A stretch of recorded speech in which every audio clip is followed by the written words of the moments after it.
ಎಲ್ರಿಗೂ ನಮಸ್ಕಾರ.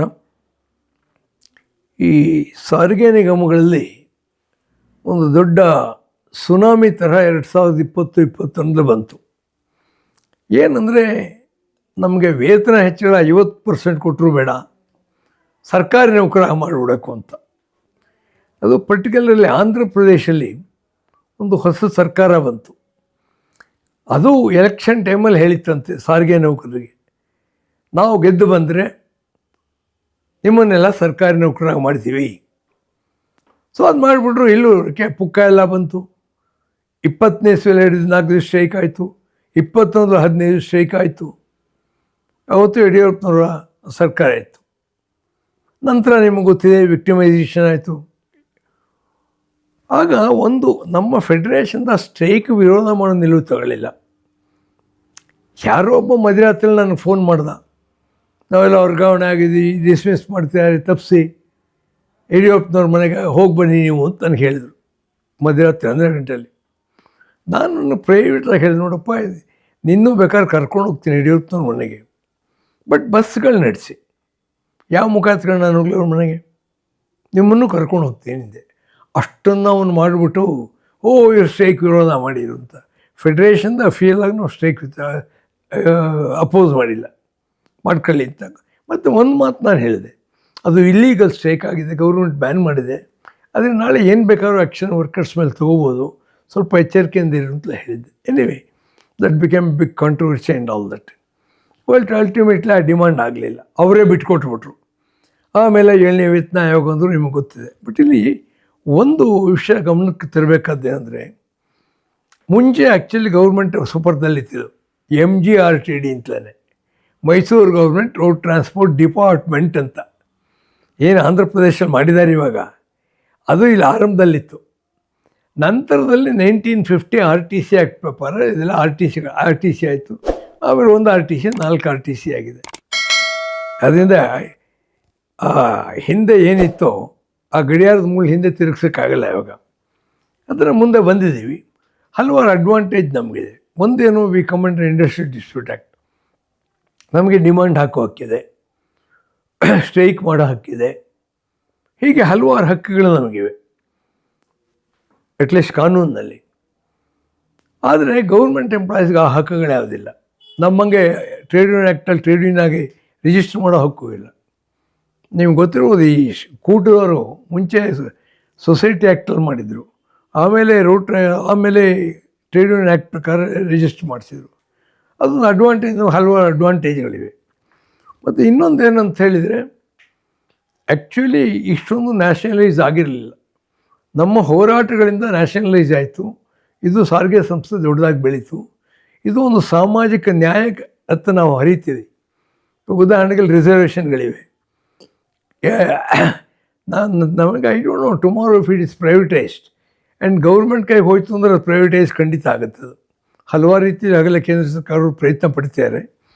ಆದ್ದರಿಂದ ನಾವು ಇದು ಸರಿಯಲ್ಲ ಅಂಥೇಳಿ, ಇನ್ಫ್ಯಾಕ್ಟ್ ಆಂಧ್ರ ಪ್ರದೇಶದೊಂದು APSRTC ಡಿಪಾರ್ಟ್ಮೆಂಟ್ ಮಾಡಿದ ಮೇಲೆ ಅವ್ರ ನಿರ್ಣಯಗಳು ತಂದು ಅಲ್ಲಿ ಕೆಲವು ವರ್ಕರ್ಸ್ ಇಂಟರ್ವ್ಯೂ ಮಾಡಿ, ಟ್ರೇಡ್ ಯೂನಿಯನ್ ಲೀಡರ್ಸ್ ಇಂಟರ್ವ್ಯೂ ಮಾಡಿ, ಅದರ ಆಧಾರದ ಮೇಲೆ ಸರ್ಕಾರಕ್ಕೆ ನಾವಿಲ್ಲಿ ಮೆಮೊರಾಂಡಮ್ ಕೊಟ್ವಿ, ಅದು ಬೇಡ ಅಂತ. ಆದ್ದರಿಂದ ನಿಮಗೆ ಗೊತ್ತಿದೆ, ಆ ಸ್ಟ್ರೈಕ್ ಕೂಡ ಫೇಲ್ ಆಯ್ತದು, ಡಿಮಾಂಡ್ ಅಚೀವ್ ಆಗಲಿಲ್ಲ ಅದಕ್ಕೆ. ಇನ್ನೊಂದು ಭಾಳ ಮುಖ್ಯವಾದ ಇದರಲ್ಲಿ ಏನಪ್ಪ ಅಂತ ಹೇಳಿದರೆ, ಈ 4 ವರ್ಷಕ್ಕೆ ಒಂದು ಸಲ ವೇಜ್ ರೈಸ್ ಆಗುತ್ತೆ. ಅವ್ರಿಗೆ ಪೇ ಕಮಿಷನ್ ಅಂತ ಬರುತ್ತೆ. ಆ ಪೇ ಕಮಿಷನಲ್ಲಿ ಅವ್ರು ಹೋಗಿ ಏನು ಹೇಳ್ತಾರೋ, ಅವ್ರು ಏನು ಕೊಡ್ತಾರೋ ನಮ್ಗೆ ಗೊತ್ತಿರೋಂಥ ಗೆಜೆಟೆಡ್ ಅಧಿಕಾರಿಗಳಿಗೂ ಚೆನ್ನಾಗಿ ಸಂಬಳ ಬರುತ್ತೆ. ಬೇರೆ ಲೋಯರ್ ಲೆವೆಲ್ ಹೇಗೆ ಬರುತ್ತೆ ಗೊತ್ತಾಗಲ್ಲ. ಆ್ಯಂಡ್ ಮೇಲಾಗಿ ಡ್ರೈವರು, ಕಂಡಕ್ಟ್ರು ಅಥವಾ ಮೆಕ್ಯಾನಿಕೆ ಈಕ್ವಲೆಂಟ್ ಗ್ರೇಡ್ಗಳಲ್ಲಿ ಯಾವುದೂ ಇಲ್ಲ ಅಲ್ಲಿ. ಆಲ್ರೆಡಿ ಈಗ ಆಂಧ್ರ ಪ್ರದೇಶ ಗೌರ್ಮೆಂಟು ತಗೊಂಡಾಗಲೇ 4 ವರ್ಷ ಆಯಿತು ಡಿಪಾರ್ಟ್ಮೆಂಟ್ ಮಾಡಿ. ನಾನೇನು ಹೇಳ್ತೀನಿ ಅವ್ರಿಗೆ, ಸರ್ಕಾರಿ ನೌಕರಾಗಬೇಕು ಅನ್ನೋರಿಗೆ, ನೋಡಪ್ಪ ಡಿಮಾಂಡ್ ನಿಮ್ಮದು ಫೇಲ್ ಆಗಿದೆ, ಸಿಕ್ಕಾಪಟ್ಟೆ ನಷ್ಟ ಆಗಿದೆ ವರ್ಕರ್ಸ್ಗೆ, ಸಂಬಳ ಜೊತೆ ಕೆಲಸಗಳು ಕಳ್ಕೊಟ್ರು, ಇನ್ನೂ ಹಲವಾರು ಜನ ಕೋರ್ಟ್ನಲ್ಲೇ ಬಿದ್ದಿದೆ ಕೇಸು. ಹೋಗಿ ಆಂಧ್ರ ಪ್ರದೇಶಕ್ಕೆ ಹೋಗಿ ನೋಡ್ಕೊಬನ್ನಿ. ನಂಬರ್ 1, ಅಲ್ಲಿ ಆಂಧ್ರ ಪ್ರದೇಶ ಗೌರ್ಮೆಂಟ್ ಎಂಪ್ಲಾಯೀಸ್ ಮಾಡಿದ ಮೇಲೆ ಆ ಬಸ್ ಡಿಪಾರ್ಟ್ಮೆಂಟ್ ದೊಡ್ಡದಾಗಿದೆಯಾ, ಜಾಸ್ತಿ ಬಸ್ಗಳು ಹಾಕಿದ್ದಾರೆ, ಇವಾಗ ನಮ್ಮಲ್ಲಿ ಸುಮಾರು 6-7 ಸಾವಿರ ಜನ ರಿಕ್ರೂಟ್ಮೆಂಟ್ ಆಗಿದೆ.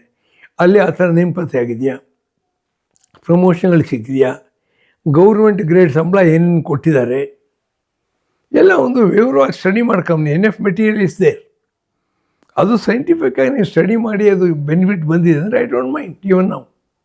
ಬಟ್ ನಮ್ಮ ಪ್ರಕಾರ ಅದಿಲ್ಲ.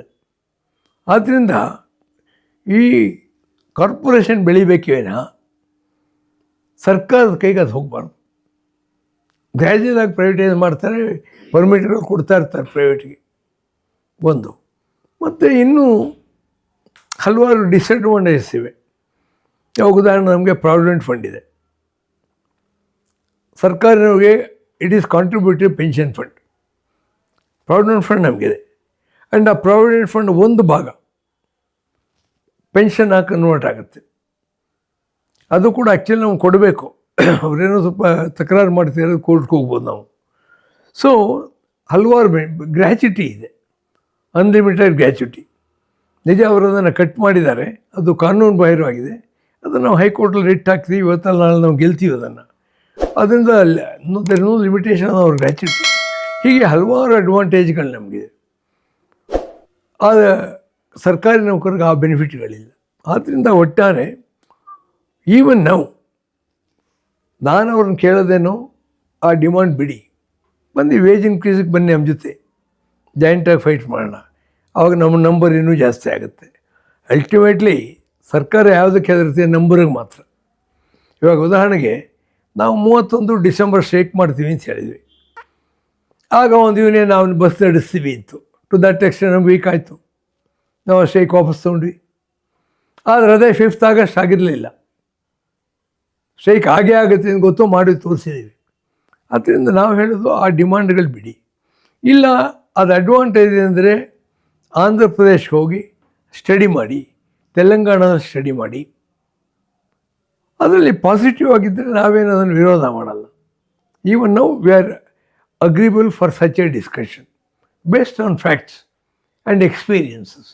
ಅದರಿಂದ ನಾನು ಅವ್ರನ್ನ ಕೇಳ್ಕೊಳ್ಳೋದು, ಈ ಮೂಮೆಂಟ್ ಯುನೈಟ್ ಮಾಡಬೇಕಾದ್ರೆ, ಒಂದು ಒಟ್ಟಾರೆ ಎಲ್ಲರೂ ಕೂಡ ಸೇರಿ ಹೋರಾಟ ಮಾಡಬೇಕಾದ್ರೆ ಡಿಮಾಂಡ್ಗಳು ಕಾಮನ್ ಆಗಿರಬೇಕು.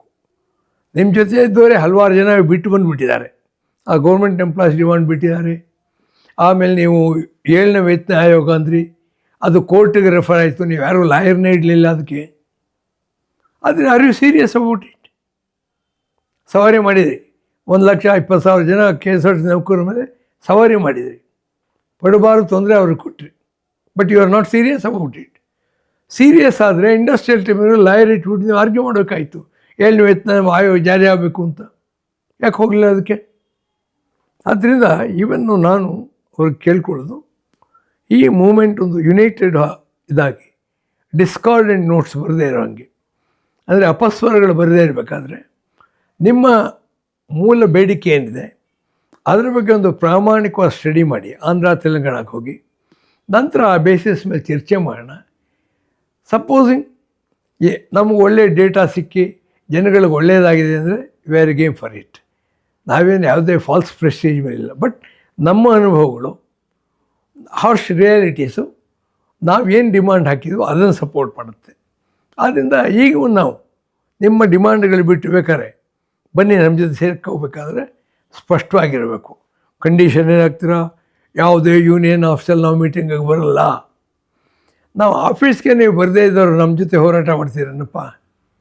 ನಮ್ಮ ಆಫೀಸಿಗೆ ಬಂದರೆ ಟ್ಯಾಕ್ಸ್ ಹಾಕ್ತೀವ, ಅಥವಾ ನಿಮ್ಗೇನಾದ್ರು ಎಂಟ್ರಿ ಫೀಸ್ ಕೇಳ್ತೀವ, ವೀಸಾ ಪಾಸ್ಪೋರ್ಟ್ ಬೇಕಾ?